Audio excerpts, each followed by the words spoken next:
Hello, my name is Danielle Vieira and today I'm reading my children's short story entitled Max's Magic Undies from the Creative Kids Tales Story Collection 2, published by the Creative Kids Tales.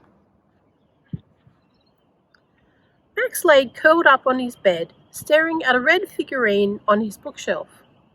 "I wish I could run as fast as the Flash," he mumbled to himself. A knock at the door startled him. "Who's there?" he asked sharply, but he didn't get up. Granny's cheerful face appeared as the door swung open. "You shouldn't be inside on a sunny afternoon," she scolded gently. "What's wrong?" Max rolled over onto his back with his hands behind his head. "Tomorrow is the cross country at school, and I want to win. But I won't." He screwed up his face as memories of last year's race drifted through his mind. There'd been no one in front of him. He could see the finish line. Then his legs had started to ache.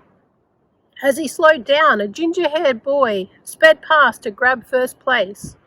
"I'm not as quick as Harry." Granny closed the door and turned to gaze at Max, her green eyes glittering. "What if I helped you with magic?" she whispered. Max sat up. "You know how to do magic?" Granny nodded. Heart thumping loudly in his chest, Max asked, "Wouldn't that be cheating?" "Not if we only use a little bit of magic," Granny replied. Max clapped his hands together. "Okay, let's do it." Granny spoke in a mysterious voice. "Bring me your favorite pair of undies. Clean undies," she added hastily.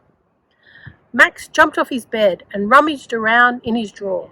He pulled out red undies with a yellow lightning bolt across the front and handed them to Granny. Wrinkled fingers quivered over the undies as Granny murmured under her breath. She rolled the undies in a ball, placed them in Max's hands, and then cupped her own hands around his. "Repeat after me. My name's Mighty Max. I'm swift like the Flash. It's my time to shine. This race I will smash." Max recited the spell. With every word, the undies grew warmer and warmer in his hands. "It's working!" he cried. He carefully placed the undies on his desk, determined to keep the magic power intact. Then he stood back and grinned. This was going to be his year. The next day, when Max reached out to pick up his undies, he felt a zing in his fingers. "The magic's still there," he said excitedly as he put them on. His tummy usually bubbled all morning before the cross country, but not today. Granny's special spell had calmed his nerves. At the starting line, Harry bumped Max and growled, "Eat my dust, slowpoke."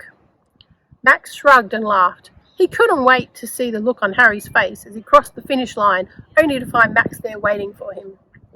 The whistle blew and the crowd of kids sprinted away.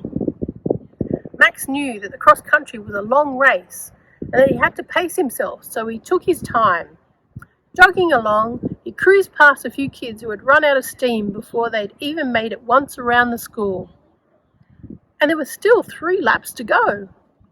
On his second loop, Max noticed that some kids were walking and rubbing their sides, trying to get rid of a painful stitch. He flew by them easily. By the 3rd lap, kids were sitting on the ground, red-faced and panting. Then fatigue hit Max like a ton of bricks. His head sunk, his footsteps slowed, his arms hung loosely by their sides. During the 4th and last loop, Max loped around the corner and spied Harry in front of him. To Max's horror, the red tape marking the finish line fluttered in the breeze just 100 meters beyond Harry's pounding feet. Max grimaced. There was no way he could outrun Harry. Then the words of Granny's spell echoed through his mind, and a jolt of energy coursed through his body. "My name's Mighty Max," he puffed, and his head lifted proudly. "I'm swift like the Flash." His feet picked up speed. The gingerhead was getting closer. "It's my time to shine," Max declared through gritted teeth. His arms pumped harder. Left, right, left, right. "This race I will smash," he shouted at Harry as he dashed past the surprised boy.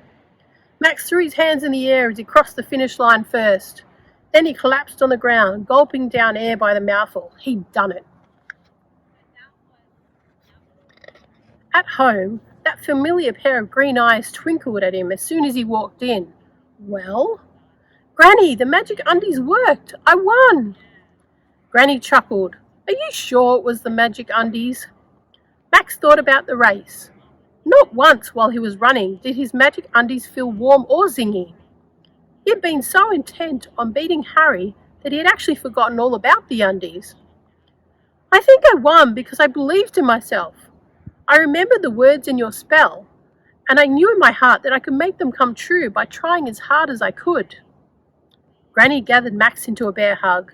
He closed his eyes, enjoying the sweet feeling of success that flowed through him like honey.